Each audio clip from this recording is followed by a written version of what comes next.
सर्वेभ्यो नमो नमः।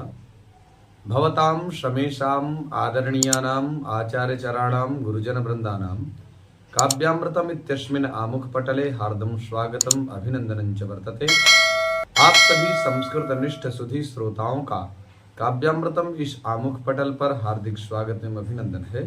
मित्रों, आज हम लोग पुनः गोस्वामी तुलसीदास प्रणीत रामचरितमानस के चिंतनात्मक अध्ययन में पुनः प्रवर्तित होने जा रहे हैं।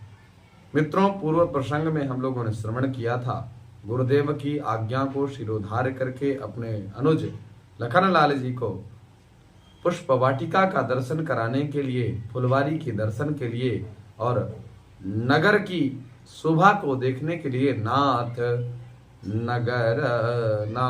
लखनपुर देखन चाही।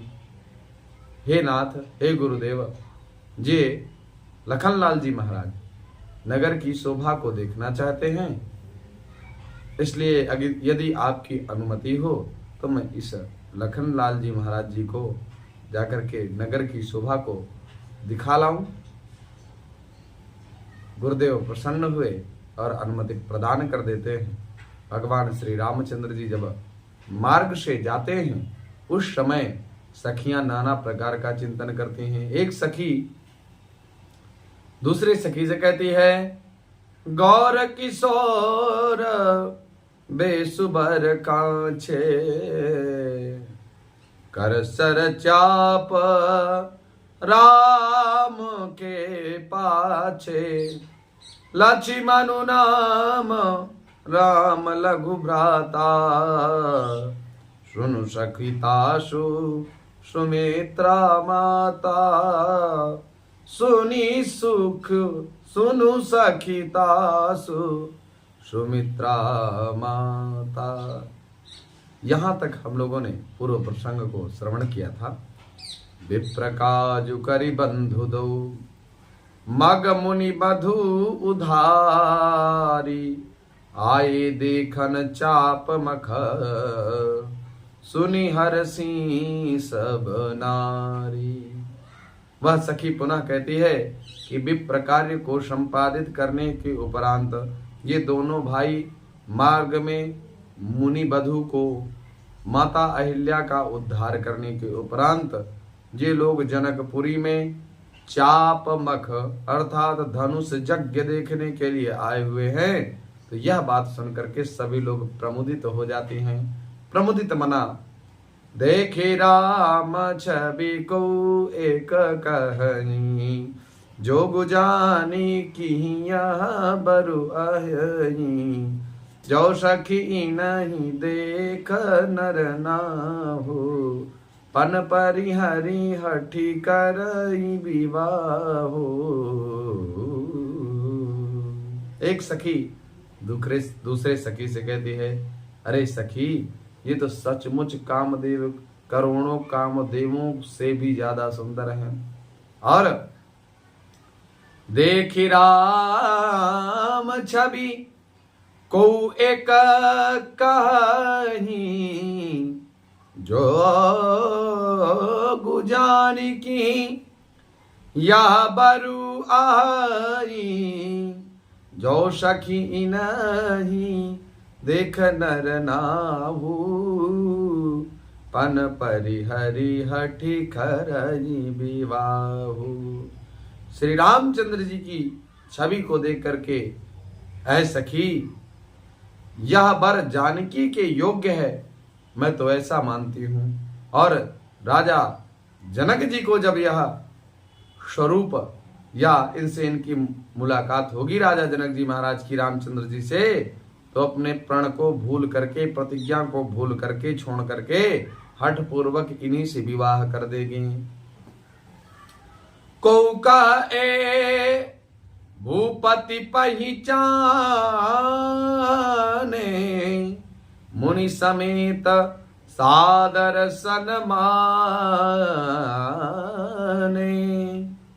सखी परंतु पनु रावु न तजई, विधि बस हठी अविवेक ही भजई। किसी ने कहा राजा ने इन्हें पहचान लिया है और मुनि सहित इनका आदर पूर्वक सम्मान किया है, परंतु हे सखी, राजा अपना प्रण नहीं छोड़ता।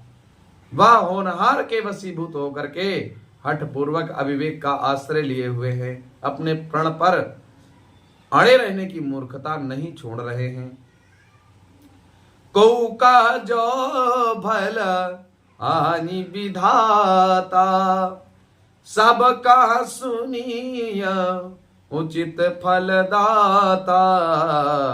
तो जानी की मिली बरु एहू, तो जानी की मिली बरु एहू।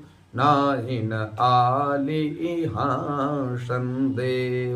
कोई कहती है, यदि विधाता भले ही और कहा जाता है, सुना जाता है कि वे उन सबको उचित फल देते हैं, तो जानकी जी को यही वर मिलेगा। इस संदेह इसमें नहीं करना चाहिए। हे सखी, इसमें कोई संदेह नहीं है। जो विधि बस अस बने संजोगु, तो कृत कृत्य हो सब लोगु। सखी हमरे आरती अतिताते, कबहू कहे आवहीं एहि नाते। जो दैव योग से ऐसा संयोग बन जाए तो हम सब लोग कृतार्थ हो जाएंगे। तो कृत कृत्य होई सब लोग, सखी हमरे आरती अति ताते। हे सखी, मेरे तो इसी से इतनी अधिक आतुरता हो रही है कि कबहू कहे आवहीं एहि नाते, कि इसी नाते कभी ये यहाँ आवेंगे तो हम दोबारा नेत्रों का लाभ प्राप्त कर पाएंगे।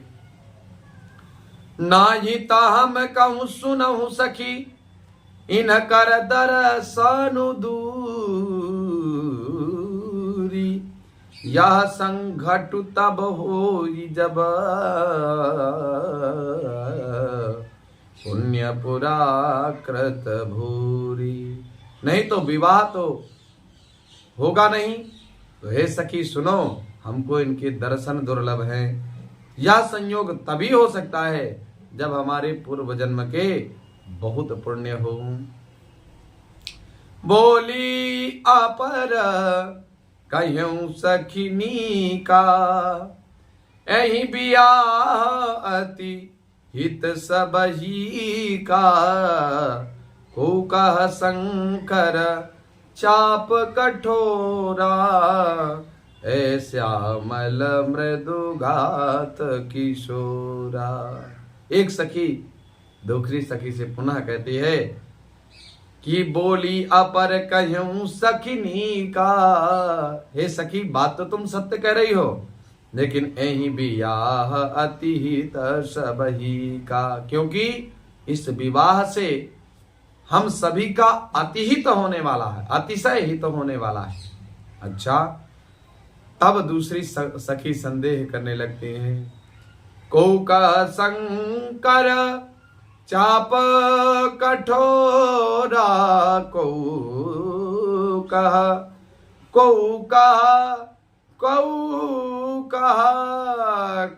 कहा शंकर चाप कठोरा, ऐ श्यामल मृदुगात किशोरा। कोई सखी कहती है कि भगवान शंकर का जो चाप है वह चाप अत्यंत कठोर है और ये तो अत्यंत कोमल शरीर वाले हैं, तो ये कैसे उस धनुष को उठा पाएंगे? तो विवाह संभव, ये धनुष उठा पाएंगे नहीं, विवाह संभव होगा नहीं, तो दर्शन दोबारा नहीं होंगे। सब असमंजस आई सयानी, यह सुनी अपर कहीं मृदुबानी। सखी इन कहाँ को सम अहनी, सखी इन कहाँ को वस कहीं, बड़ प्रभाव देखत लघु अहनी, बड़ प्रभाव देखत लघु अहनी। सब आश्चर्य पूर्वक स्थिति में बैठी थी कि उनमें जो सयानी सखी थी, श्रेष्ठ बड़ी सखी थी, या सुनी अपर कहीं मृदुबानी। तब दूसरी सखी बोली, सखी इन कहा को अस कहानी। हे सखी, कोई कोई तो इनके लिए कहते हैं कि बड़ प्रभाव देखत लघु अहनी। इनका प्रभाव बहुत है, ये देखने में छोटे लग रहे हैं। नाम छोटे और दर्शन बड़े, नाम बड़े और दर्शन छोटे, ये कहावत है। लेकिन इसको ठीक विपरीत करेंगे, वही राम जी की स्थिति है।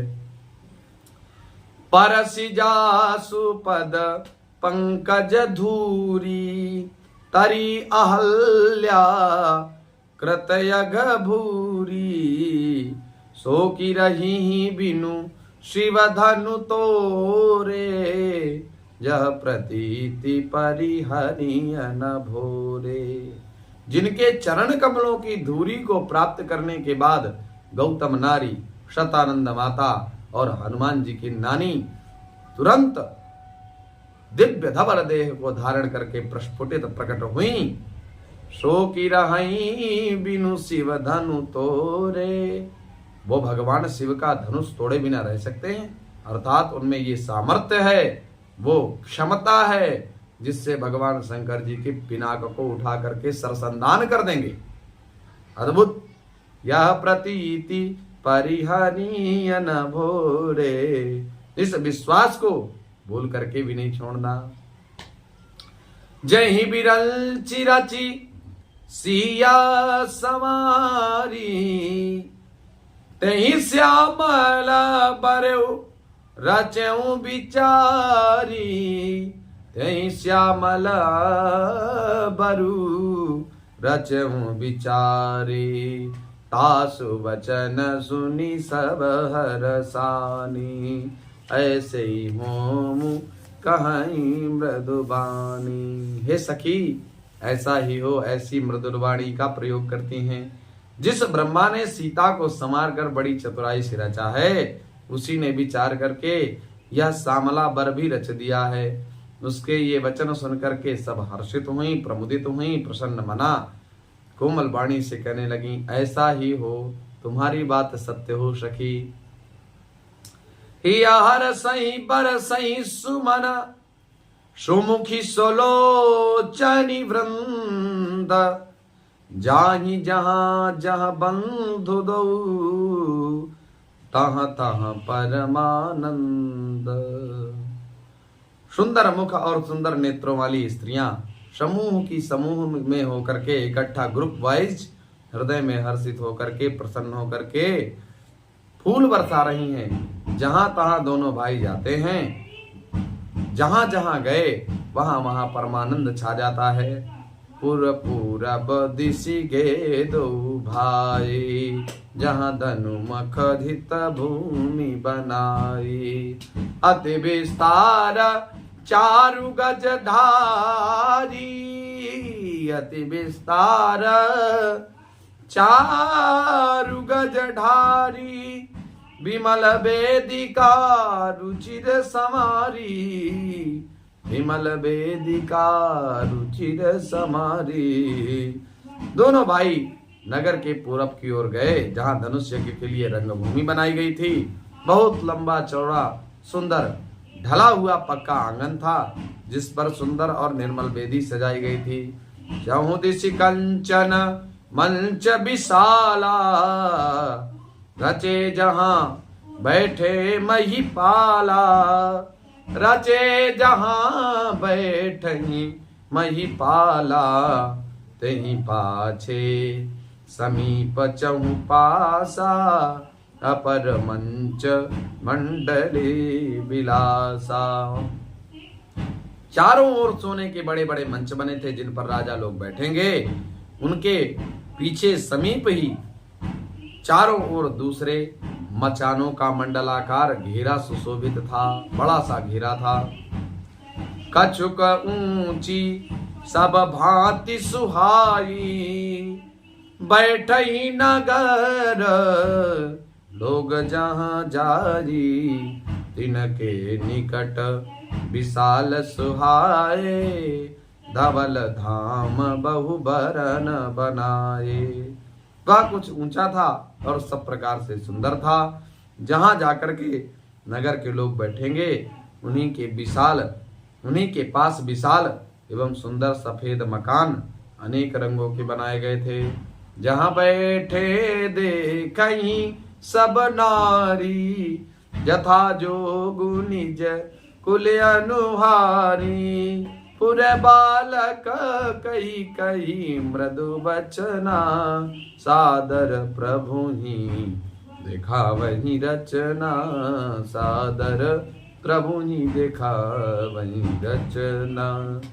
जहां अपने अपने कुल के अनुसार सब स्त्रियां यथा योग्य जिसको जहां बैठना उचित है वहां बैठकर देखेंगी। नगर के बालक कोमल वचन कह करके आदर पूर्वक प्रभु श्री रामचंद्र जी को यज्ञशाला की रचना दिखला रहे हैं।